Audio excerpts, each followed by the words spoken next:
Hello, dear friends. My name is Vasyl Pekhnio. I'm a Ukrainian journalist, and I invite all of you to watch this latest update on Ukrainian battle map situation as of October the 16th. So please join, watch this video, like it, subscribe to this YouTube channel where you watch it, and leave your comments just below the video. Let's begin.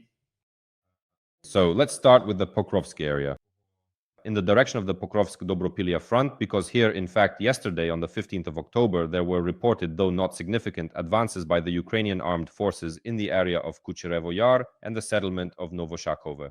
Some might perceive these events as a major victory, and obviously some media will present this as a big win. Moreover, my friend Roma Shrek, a well-known columnist, if I can put it that way, in the media, in the format of Telegram channels, he compiled such statistics that in September, based on these advances by the defense forces that we now see on the deep state maps. So Roma Shrek compiled statistics showing that in September, Russian troops advanced at an average rate of over 8 square kilometers per day. And in October, it was 8.3 square kilometers per day, whereas it had been 8.6. That is, they have lost this pace, relatively lost their momentum, or at least we have now reached a plateau if we compare these advances by Ukrainian forces and the minor advances by the Russians, which are offset by Ukrainian progress. Roma Shrek writes and talks about this as well. It may seem that the situation, so to speak, has leveled out. It may seem that everything is under control, everything is calm, everything is fine. But today I would like to bring us back a bit to the reality that behind this apparent calm, we should probably still expect something more from the Russians. Of heavy and bloody offensives.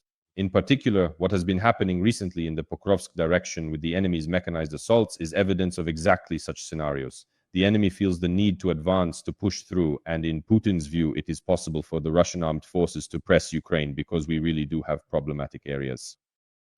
There's no denying it. That's Kupiansk, that's Lyman, that's Siversk, that's the Kostiantynivka-Pokrovsk-Dobropilya direction, and right here at the junction of the Kostiantynivka-Pokrovsk-Dobropilya direction, the Russians are really trying to make an operational breakthrough. They've amassed equipment here and are trying to carry out an operational breakthrough. Another matter is that so far they haven't succeeded. Maybe, God willing, they won't succeed, but the very fact is that unfortunately we still have such things ahead of us. Well, from the news, we need to understand this, we need to be ready. What else is of interest are the ongoing battles. They will definitely be bloody for the Russians. They will lose a lot of their troops, but obviously these battles won't be easy for us either. Yesterday, Trump delivered an entire tirade about his expectations regarding the war, that Ukraine will launch a counteroffensive or that Zelensky wants to counterattack, and that it's necessary to stop Putin in his desire to continue the war. I agree with this, and we will talk about it at the end of today's review, especially about oil. But specifically, when you talk about the front, I am skeptical about any statements currently being made by Timoshenko, Honcharenko, and who else, Buzhansky, saying that the war is close to its end. Trump may want to end the war, and indeed, judging by him, there is a strong intention, a desire, especially after he acted as a peacemaker in the Middle East and at least signed an agreement, though it's not certain he actually stopped the war, but he did sign an agreement. He may very well want to do the same with the Russian-Ukrainian war. However, we need to understand our own interests. Our interest on the front line is to defend our territories, to prevent Putin from achieving his goals. What he wants, his ultimate goal, is to reach the borders of Donetsk and Luhansk regions. He will do everything to take Donetsk region, including mechanized assaults, sending infantry there. Among other things, I also expect diversionary tactics, diverting our main forces from Donetsk region by intensifying activity in the Zaporizhzhia direction. Why? Because the spokesperson for the Southern Defense Forces, Vladislav Voloshin, he said that in recent months, the enemy has been actively using its training centers and ranges located in the occupied territories of 3 regions, in Crimea and in certain areas of Zaporizhzhia and Kherson oblasts. We knew about this. Many of our partisans reported on these areas where the Russians were training and moving. All of this is happening, including along the Azov coast, for example, in the sector between Berdyansk and Mariupol. Our drones are actively flying there, aerial reconnaissance is being conducted, and strikes are hitting there when the opportunity arises. But the Russians were specifically training their assault groups, not just ordinary mobilized soldiers, not the so-called one-time infantrymen, but actual assault groups, trying to turn them into more focused troops. Now, more and more often, the military are saying they are in a state of anticipation, so to speak, that in this area, from the floodplains, let's say from Stepnohirsk and Primorsk to Mali-Shkirbaki, the enemy might try to escalate the situation. It's quite wide. A stretch of the front, and specifically through the involvement of these assault units, and secondly, on a wide front, to try to find a breach somewhere, to find a breach and create a situation that would smell of criticality, something resembling the Dobropilya breakthrough. By the way, I was just thinking that the Dobropilya breakthrough really turned out to be an adventure for the enemy, an adventure that could cost them dearly, including the possibility that they might be completely forced to halt their offensive near Pokrovsk due to their inability to achieve any success there. That Dobropilya breakthrough came at a cost. But such breakthroughs elsewhere along the front, including in the Zaporizhzhia direction, the creation of some kind of salient or breakthrough pocket will definitely require additional troops from our side, additional units, the involvement of brigades or battalions held in reserve to seal the breach here, just as happened at one time near Dobropilya. A large number of units were urgently and immediately sent there. Moreover, they are still arriving and taking up, so to speak, defensive positions in this critical section of the front. It is important not to let the Russians do something similar in Zaporizhzhia, because as of now, we already have problematic areas like Kupiansk, which requires and consumes additional reserves from the armed forces of Ukraine. Yet we still need to concentrate on the main area of attack, which is Donetsk region, specifically the city of Pokrovsk, where the enemy is undoubtedly pressing. Zaporizhzhia could serve as a diversionary maneuver to force our command to redeploy forces to the Zaporizhzhia direction. After all, any breakthrough in this section of the front and the enemy would reach the range to shell Zaporizhzhia with FPV drones would immediately trigger massive panic and Russian propaganda would go into overdrive. Notice that right now, even Russian propaganda has actually eased up on us. It has shown weakness. It is not attacking us. Because, for example, they attacked by advancing to the borders of Dnipropetrovsk region and entering Dnipropetrovsk region. They hyped this up and spread it everywhere. It multiplied across our information platforms. We talked about it every day, and although it was unpleasant, it wasn't that frightening. This does not mean that reaching the borders or entering the territory of Dnipropetrovsk region is almost the same as reaching the city of Dnipro or even Pavlohrad. It is far from meaning that. But the Russians highlighted this very actively. At a certain point, they turn on their very active propaganda. They aren't even turning on their propaganda about Kupiansk right now. When they needed to, they turned it on about Sumy. As for Kupiansk, they are not using this propaganda now. But if and when offensives begin in the Zaporizhzhia direction, with more active assault actions aimed at distracting our attention, the propaganda will talk about Zaporizhzhia in a very flashy way.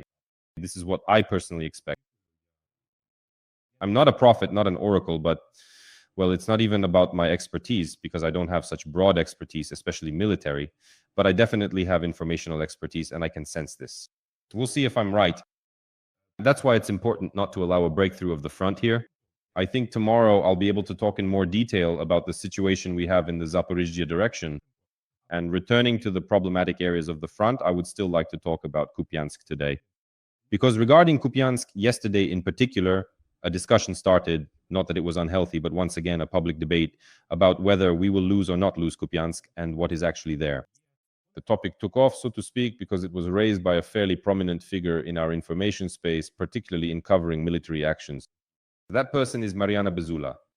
She wrote that we will soon lose Kupiansk, that it's a lie, everything is bad, the defense forces do not control Kupiansk, and so on and so forth. Strangely enough, in some aspects I can agree with the MP, even though at times I may be opposed to her words, but what she says about us possibly losing Kupiansk, yes, that could very well happen someday. That could absolutely happen. We could also lose Pokrovsk. What she says about the loss of Kupiansk being a matter of time, perhaps if time goes on for a long while, say a year or two, in a year or two, we could really lose both Pokrovsk and Kupiansk, or maybe even sooner. So these are all factors that are quite difficult to calculate, so to speak, in the current realities. The fact that things are difficult in Kupiansk right now is a fact. But on another point made by Mariana Bezula, I disagree with her when she says that the defense forces do not control the city. The thing is, no one controls the city, neither the defense forces nor the enemy. No one can boast of having the privilege of controlling Kupiansk, because just recently I got in touch with my trusted people who are directly holding the defense of Kupiansk, who are working directly in Kupiansk. So here's what they said. The situation in the city is so-so. To be honest, quoting them verbatim, the situation in the city is so-so because in some places we even have minor successes. But overall, even though new units are being deployed, it's clear that they are insufficient compared to the forces the Russians have involved. But overall, generally speaking, the situation in Kupiansk is very tense right now. In Kupiansk, everything is mixed together. Our position is in one house, the enemy's position is in the neighboring house. Everything is mixed up. Horses, people, rabbits, as they say, and even home videos, everything is intertwined in one place. So the situation is further complicated by the fact that the Russians have deployed their elite doomsday units near Kupiansk, which operate with advanced fiber optic drones and cut off our logistics. There are very serious problems with it. There are very serious problems and major concerns regarding our left bank Oskil military grouping, which is concentrated here, because as you understand, if the doomsday units are operating here and logistics are suffering, and this is logistics involving crossings over the Oskil River, then the units here as well. It's very difficult to hold the defense here. But again, I return to the overall situation. That is, I agree with Bezugla in that we might lose Kupiansk at some point.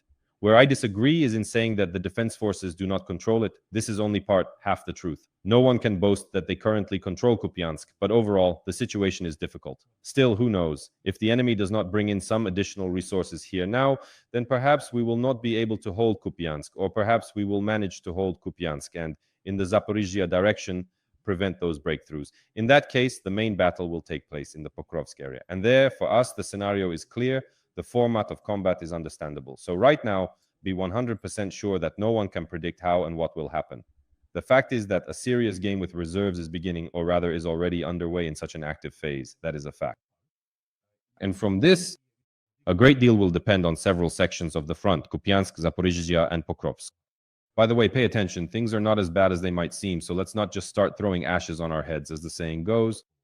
On the Lyman front, as of now, in the extremely difficult area in this bridgehead we have north of Lyman, in the area of Shandriholov, Seredny, and towards Novoselivka and Drobyshev, we can say that the situation has been relatively stabilized.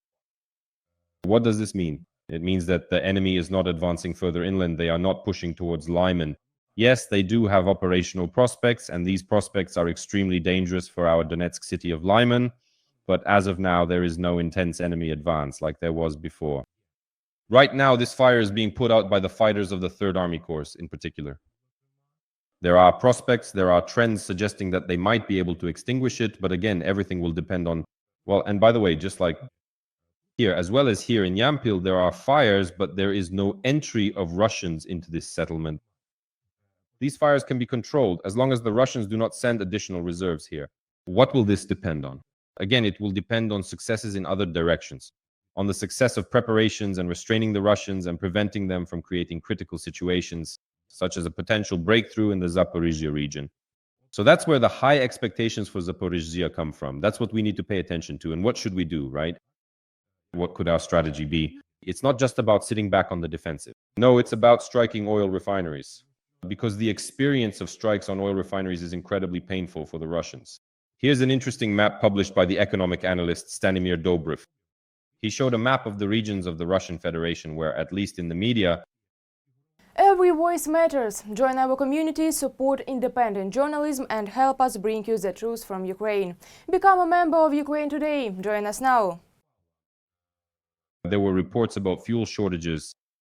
You can see these red areas, regions in Russia where, as a result of our strikes on oil refineries, problems have arisen, problems for the local population. In recent times, 3 more regions have been added: Tomsk, Kemerovo, and also Bashkiria, which is one of the leading Russian regions in oil extraction and refining. Accordingly, there is an interesting situation in Chechnya. There is also a shortage there. Fuel in Kalmykia and in the Yaroslavl region, where there is also a huge oil refinery that has already been repeatedly targeted by Ukrainian attacks. However, in the Russian information space, there is still calm. This situation is being kept quiet and not being emphasized, just like, for example, the power outages in Belgorod when the thermal power plant is hit.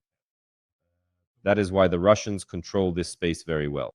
It is quite likely that right now their forces, both psychological operations and information units, are focused precisely on putting out internal fires, which is why they are not paying as much attention to our stories. But I am convinced that we are still in for an information battle over Zaporizhzhia.